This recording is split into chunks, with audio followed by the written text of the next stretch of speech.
We ask out of respect for our speaker to please remain seated until she is finished. It is my great pleasure this evening to introduce our speaker, Resee. Come on up, Resee.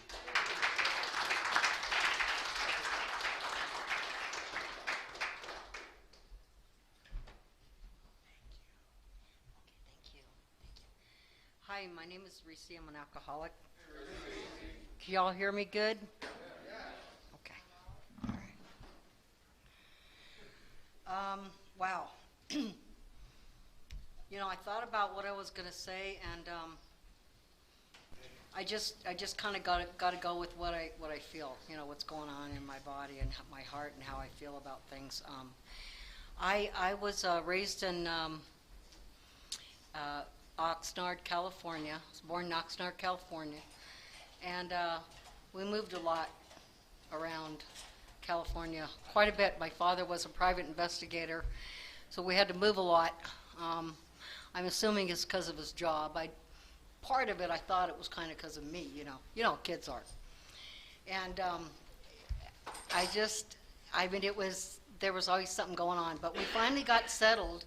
We finally got settled at in Anaheim, where I got to go to high school, you know, and I got to stay more than a short while. So, you know, my parents were, my father was alcoholic, my mother was not alcoholic. She left when we were, I think I was 5, my brother was like 7. She left and she split with some guy, which I might talk about a little bit later. But, so she left and we were left with an alcoholic father. You know, and I don't know, I mean, I understand today that he knew only what he knew. He didn't know everything of how to take care of us too. We're young kids, you know, and he was probably going through a lot of pain, I'm sure. But I remember resenting him for a lot of years, and I remember resenting my mother because she left. I resented him because he didn't have enough time for us. Because he was drinking, he was out carousing, you know, looking for another woman. Finally, he found a woman when I was 9 years old, and I didn't like her. I didn't like her at all. She's my stepmother. So she was there till I was 17. But during that time, she was not a nice person. She used to make us go downstairs, wake us up late at night and go downstairs and clean the kitchen floor with a brush or something, or toothbrushes, whatever she decided. She made it clear to us that we were not wanted. She said, I don't like you, I don't want you, I already had my children, and that's that. I'm here for your father, and that is it. So off the bat, I just knew that I was not wanted once again. You know, she didn't do anything for me. She didn't help me with my growing up and what changes I went through. She always had unfortunate things to say to us, you know, just out of her mouth. It just wasn't real nice. She was an alcoholic. She went together with my dad really well. They were two peas in a pod. And what was very interesting is her name was almost exactly like my last name, Moselle Sautel. So it's almost as if she was supposed to like marry my dad, but I tell you what, she was just a really evil stepmother. My brother couldn't wait to get out of there. You know, I couldn't either, but you know, I felt that he was my protector. And I would run around and I would, when they were partying, I would take all the beer cans or whatever bottles, and I would pour it in all the plants that we had sitting around the house. Because I didn't care that they could get more. I just had to do something. I had to feel in some sort of control. I had to feel that I was able to take care of myself, and that was the way I knew it. My father was drunk. He was trying to protect me, but he was just, you know, he was an alcoholic like my mom, my stepmom, and they drank daily. They both had full-time jobs. Well, my father had issues with that. That's why we jumped around a lot, because he got, I guess, in trouble a lot. I don't know the situation to some of those things. But I I remember one day I came home from school, and I was late. I was late about 10 minutes. My heart's pounding. I was late about 10 minutes, and I was very excited to show my stepmother that I had done really well. They kept me after school, and I showed her a piece of paper. Look, yay. And she says, come up the stairs. So I get up the stairs, and she's got her arms on the stairs, takes her foot, knocks my ass down, right downstairs. I'm out like the light. I don't know nothing what's going on, right? I'm down at the bottom of the stairs. And she comes over, she kind of nudges me. I don't know when it was, a while later. And she says, get the fuck up, your dad's going to be here. I'm sorry for cussing, but that's what she said to me. Your dad's going to be home, get up. So I got up, and that's kind of how it was. I was in fear going to school, and I was in fear going home, because in school I was bullied a lot. And I didn't feel safe anywhere. When I was 10 years old, about a year and a half after my stepmom arrived, I got hit by a drunk driver, and he killed me. I wrote a book about it. It was called Dance Within Your Own Storm. I went to heaven, and I was out of it. I was watching everything. I did not want to go back. I wanted to stay up there because there was nothing others like that. I had never felt such wonderful unconditional love than when I was gone. I wanted to stay there. But anyway, so he said, got to go back. So I went back. There's a lot more to it, but I went back. So I'm hanging out. I'm laying on the ground, and they're finally getting me back, and had to go into body cast or contraction for a while, then body cast for about a year, and that was horrendous. I went through a lot of hell with that. They took the body cast off, and there was nobody to help me, so I ended up dragging myself out of bed at nights, and I would drag myself into the bathroom, and I would, because I couldn't feel anything from the waist down. Sorry to tell you that. Couldn't feel anything, so I dragged myself to the bathroom, and I would get in the bathtub, and I would work my legs in hot water. After a while, long while, I started feeling something. So this was after I got out of the body cast. It was horrible, because I needed to have some therapy, and things that were going on weren't conducive to helping me, I ended up, just having kind of a rough child life, and my brother left, he went in the Navy, and I decided I'm going to go in the Army. So I'm going to get away, I'm going to go in the Army, it's going to be a blast, right? I'm going to have my freedom. So I go in the Army, and it's, it's rough, it's rough. I did my 3 years, and before that, there was a little party that was going on during this time. We used to party a lot at the barracks. The women were above, and the men were below in the 70s. So I went in at 77. I went in the military, got out in 78. But they were partying, and I went upstairs, I was 19, shut the door, I was ready to go to sleep, and somebody comes in and rapes me. It took me a long time to figure out who that was, because, not that I really care, it's the point that I couldn't see the person's face. So I've been doing a lot of therapy for literally years. I got out of the military, was homeless for a while, started getting my shit together, but, they had taught me this great thing. I'm going to jump back for a little bit. Where I learned how to drink was in the military, and they had this guy used to bring Mad Dog in, the drink, and he used to give it to us for having a good day and stuff, and I got to like it, and I realized, this feels pretty good, because I really never drank before that. I knew, I kind of see it now. It was really coming, because I had such a weird upbringing. I'm going to also jump back. I forgot something. There was an incident in my life that I think, I was 14 years old, and my father being a private investigator, he had a lot of people in and out of the house. And I guess that he wasn't doing something for this one person. He wasn't lying for this person in court.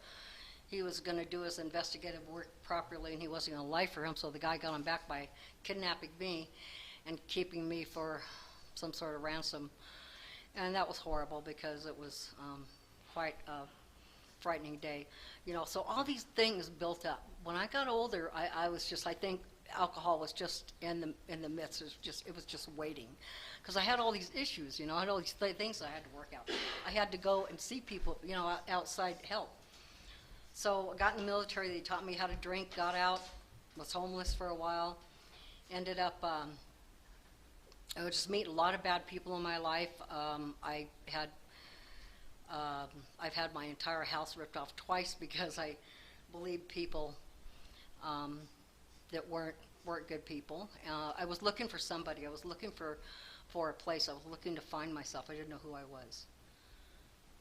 I was dressing different. I was always afraid being around these people because I didn't know where I belonged, and I thought these people will protect me. These bikers will protect me. They'll always be there for me, but they weren't. They kind of did the opposite, and so I had to. They kicked me out of the place I was living in, and I was homeless for a while again, and it was just a real rough time. So the way I saw it was, I'm just going to get messed up and do what I need to do and have a good time, and I'm just going to die sometime in the future. That's the way I saw it. I saw I was just going to die. And I was a victim, man. Oh, look at what happened to me. Look at all these things that happened to me. But hey, guess what? I'm standing up here. Let me say I've made it through all of it, and I am here with 27 freaking years of sobriety. I'm so proud of myself. Anyway, I got... Thank you. I ran into somebody going to college.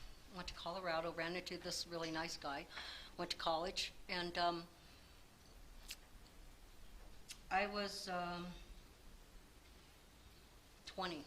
I was 20 at that time, and somebody had helped me out. In between this time from 18 to 20, I had a really, really rough time, and I let people just abuse me. I played the victim role as long as I possibly could. I asked people, what do I do? Because I didn't know what to do. I had no idea how to take care of myself, and I would have to ask people, how do I do this? How do I make it through this? Can you please give me the answer? Because I don't know if I can trust my own thoughts. I walked around at home all the time going, scratching my head thinking, I thought I just saw that. Didn't this person just do that? And they'd say, no, nothing happened. Go upstairs. So I learned my learned behavior was horrible. It was just, it was really messed up. When I started drinking in the bars, after I got to Anchorage, Alaska, I had met a guy at college, really nice guy, had a beautiful bike, Harley frame, and he had man, it was nice, just beautiful bike. So I was sitting on it, excuse me. I was sitting on it as he came out of college. I was already out of my class, and I said, oh, look at this nice bike, so I'm sitting on it. I meet this guy, and he says, he's real nice. He says, yeah, so he sweeps me off my feet. I end up getting married to him. He was a cocaine dealer. Yeah, so I thought, this guy's nice to me. I don't care what he does, because he likes me, okay? So I'm not even 21 yet. I've gone through all this shit. My head's full of all this crap. He has no idea what he got he has on his hands. No idea. I just ran right. My will just ran amok. And he gave me this very long leash. It was in Anchorage, Alaska. It was during the pipeline days. He was going up on the pipeline 6 weeks at a time, and I was out with that long leash going to Chuku Charlie's and doing what I wanted to do. And it ended up being getting into a lot of different drugs, and it was very, very bad. So we ended up getting divorced after 5 years, and I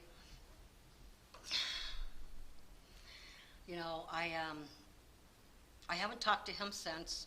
I have heard that he has brain cancer, and I pray for him today.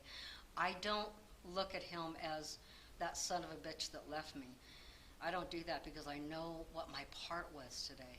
I didn't see my part then. I didn't see it at all. All I know is that somebody just gave me a long rope, and they said, I love you. And I ran amok with it. And it just was the most horrendous time, and it's taken a lot of years to work on the guilt with that. I do talk to my sponsor when necessary. I have sponsees that I talk to also. All these people help me out. All these people have suggestions and things that are going on that help me with my sobriety.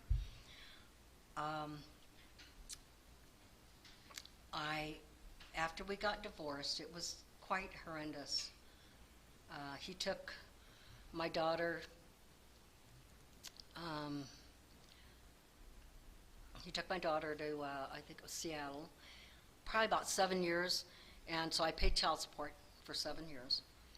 I worked for the government at the time because I was lucky. The only reason I got that job, being an alcoholic, was because I had 10% jump on everybody else. That's why I got that job, and thank you, God, for that, because that met me. It drew me into the people that were in AA that I worked with, that I didn't know were in AA, and that gave me suggestions when I didn't even realize I was getting suggestions. In '93, I was working at HUD in Anchorage, Alaska, and I had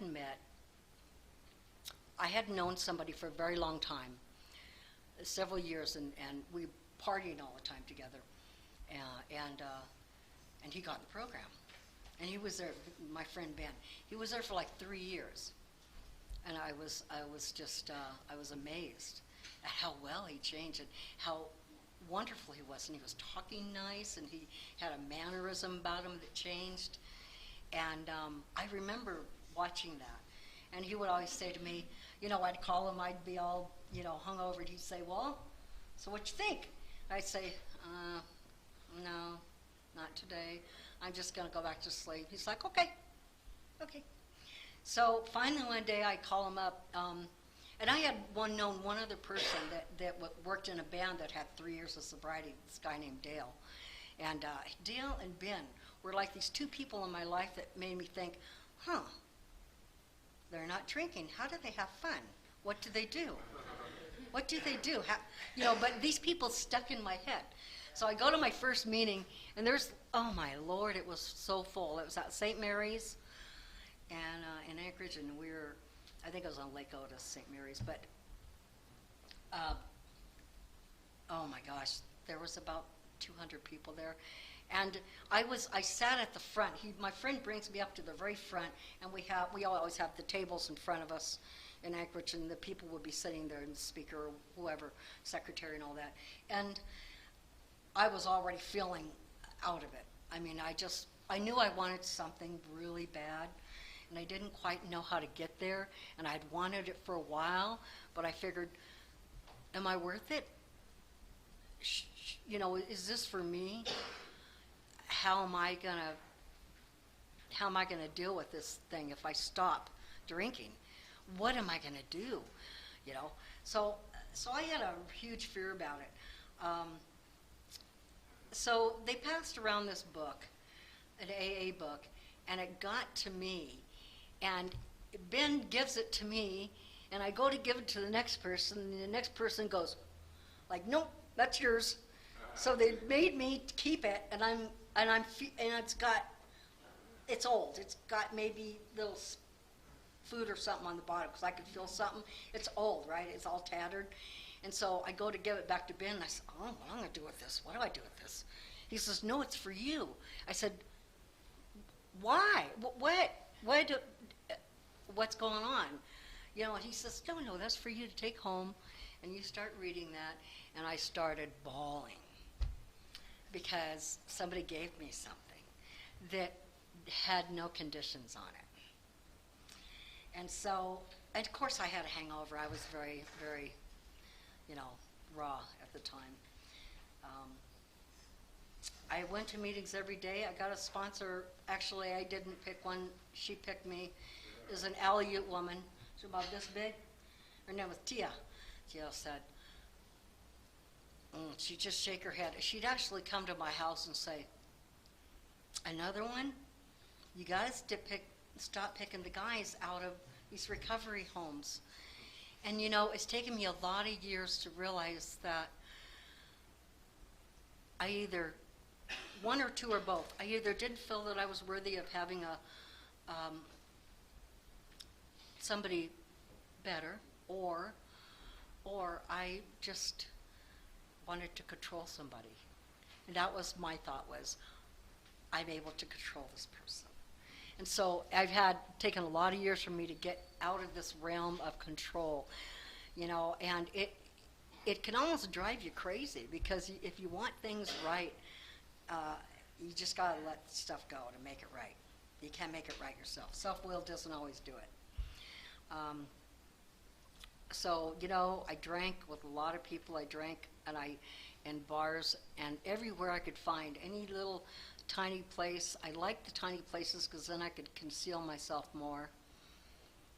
And what I wanted to be seen was, of course, when I got some alcohol in me, and then it was time to dance or whatever, you know. And to me, you know, I would sit in these bars. I'd go in with these guys. These guys, you'll get all the free drinks in this bar, you know. I'd go in, well, of course, a strip joint. So you know, and I'd say, I never do that. No, I never do that. He said, but aren't you a hooker? I said, sometimes. And he says, so what's the difference? And to me, I could see a difference, you know, but that's where my mind was. I felt that I was better than the person on the stage. In fact, they were trying to make their money and make their life, and however it was working for them. The guys in the bar, they're doing the same thing, however it's working for them. And me, I really had no idea where I belonged. I still didn't. Even after years of sobriety, I had a hard time trying to figure out where the hell I belonged.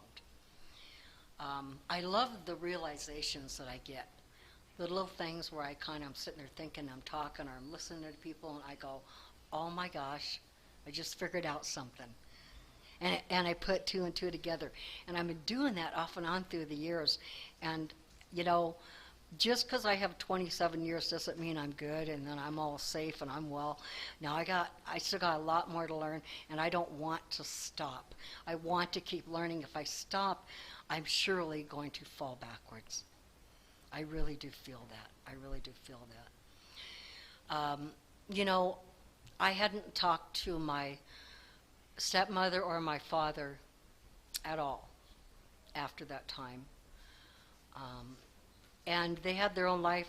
They, from what I heard, I don't know if it's the truth, but what I heard was my stepmother said that men from AA came in the house and took your father away. And this was about a month before I was going to go in the military. And she said, don't you remember them picking him up? And I said, I don't remember that. You know, I think I was just so messed up with so much stuff in my head. And I guess he went into the program. I guess he had some time. I really don't know the whole situation. I did see him one time since I was 18 because he ended up with wet brain. My brother took care of him. He was 58. So, yeah. So I have to learn something from that. You know, and sometimes I think, I take things, I think, oh, I'm really literal with stuff, and I didn't even realize that until last year. Why am I so literal? Why do I do that? Now I'm trying to figure that out. Oh, God, let me jump back. I went into college in Anchorage, Alaska to find out. I went to psychology classes to find out why I was the way I was. Why do I drink? Why am I a cocaine addict? Why do I like to, what's wrong with me, right? And I went for a long time, and I just really wanted to find out an answer. A year before I gave up alcohol, I gave up the other stuff.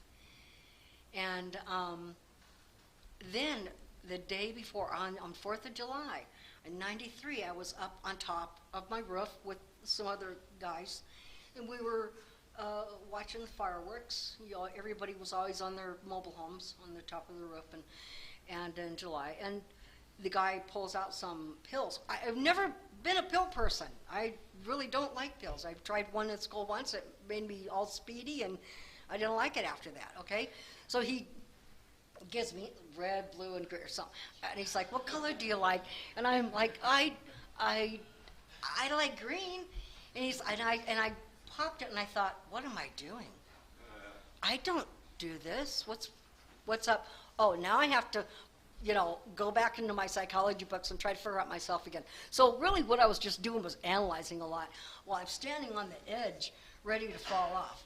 I need to get into the program, stop analyzing my shit, and do what I needed to do. You know? So in '93, when I finally got in, and my sponsor said, she said, meetings every day. And like I said, after about 8 months, she came over to my house and she said, no more.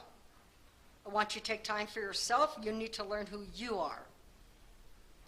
And I get that now. You know, so I think, to me, I'm one of those sometimes slowly, but who cares? Because my whole thing is that I'm here to make my life better and hopefully teach somebody in the meantime that can listen to me, you know, with some sort of something that they get out of my saying, you know.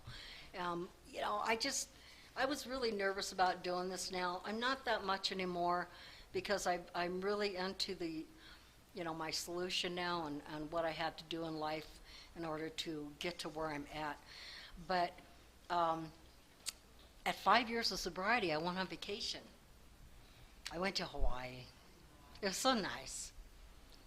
Yeah. And I went to this really cool little shop and I went in to get some gum. Instead, my mind had a different idea, you know, or something changed my mind. So I went in and got some beer, and I walked out, and I'm thinking, my first thought was, nobody will know, and I'm like, oh, God, I know. Oh, God, God knows. And I'm walking with the beer out. I walk out of the store, and I walk by these steps, these brick steps, and all of a sudden, this package, it's a six-pack, one bag they put in, breaks. It all breaks. Bing, bing, bing, bing, bing. All down the steps. They all break, and I go, okay. I get it. And I went back to my motel room, and I just cried, and I said, okay, you've cried for 10 minutes, get off your ass and go out there and jump in the damn pool. So, you know, I learned something from that. And I just had my birthday, and I'm telling you, I was out watering. I was thinking, hey, it'd be nice to have a glass of wine in this hand. This hand's not doing anything. I'm like, why am I thinking that? What? So I tell my sponsor, I call her, because see, I'm diffusing it. I'm getting it out on the table, I'm diffusing it. Because my problem is I keep it inside. I'm like, well, I'm hiding everything. Nobody knows what I'm going to do. No, I got to get out and diffuse it, man. It's just got to be that way. So I have had sponsees through the years. I have had two that have passed on. One committed suicide, but not really. She had an overdose. And it was very sad because the night before she said, how do you do it? How do you just not drink? And I said, one day at a time, I don't drink.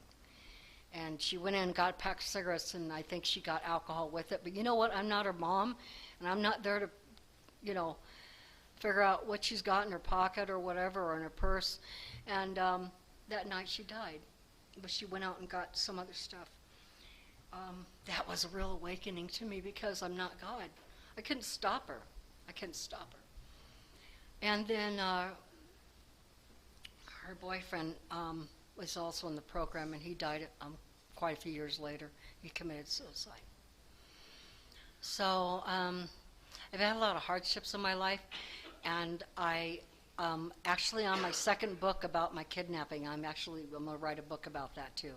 I'm already on that. I'm just jazzed about it, just because I can't keep everything in. I've got to get it out, and that's my main thing, is I've got to get it out, and I've got to be honest and telling myself when I'm feeling like shit or whatever. I'm sorry, I just cussed again. Forgive me.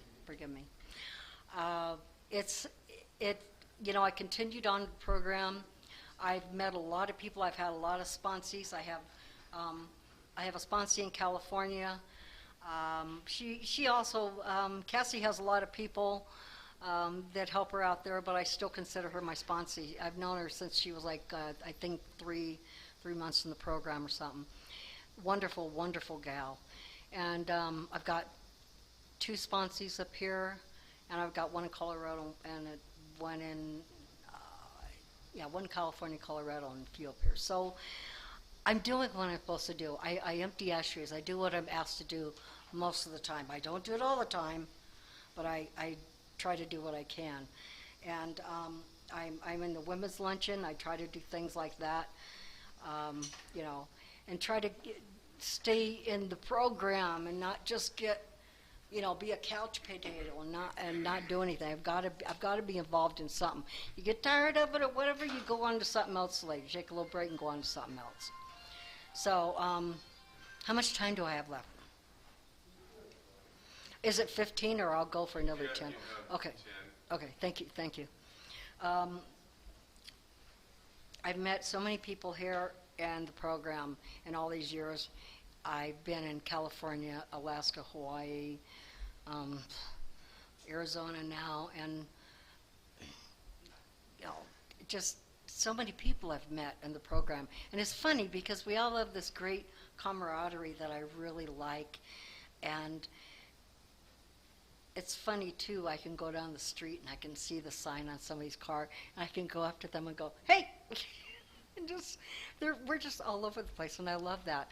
And you know what? I truly believed all the hunting that I did, all the searching that I did to find out what was wrong with me, God led me here. I have a very good faith in God. I've had that since I went to heaven.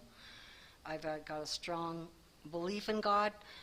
I have to say my faith isn't always as strong, but I do know that I just keep working on it and doing what I need to do. And I'm just so incredibly grateful to all the people that I've known here and all the years that I've been in. It's just been an absolutely fantastic and hard time. My mother and father died 3 months apart. I went to meetings. I had friends there to help me with that. I adopted my grandson when he was 5 years old. He just turned 18 in November. He got a job, yay. So, oh, and you know what? I haven't told anybody this. This made me, my heart felt so good. And the other day, DeShante comes home from work and he says, Grandma, somebody told me you must have been raised right, because you really got a good sense about you. And I said, well, you know what, babe? That's the difference between a grandma that's not drunk raising a kid and the mommy raising your mom. I said, because the mommy wasn't the best in the world, because I didn't know how to be a good mom, And I really didn't. I left my daughter at the store on the counter, drove away with the groceries, but say I had a hangover, so I had an excuse. But that was in Anchorage, Alaska. They just walked out and brought the kid out to me and said, here you go, they're laughing. But nowadays, I got put in jail for it. But I tell you what, I did a lot of bad stuff. I left my daughter at the babysitter for weeks at a time. She left one time looking for me in the snow in her little baby feet. Yeah, I got to work on some of that. I can still feel that I have some guilt over that. And I need to work on relinquishing that and allow that to subside. But it's something I got to work on. So yeah, she's not very happy with me. She's also got an alcohol problem, I believe, and runs in the family. Just runs in the family. Everybody else I know in my family has not made it. I am the only one that I know of that's been in the program, except for my father, however long he was in. So, I'm just very thankful to be here, and I think I'm just gonna end with that. Yeah. Thank you very much.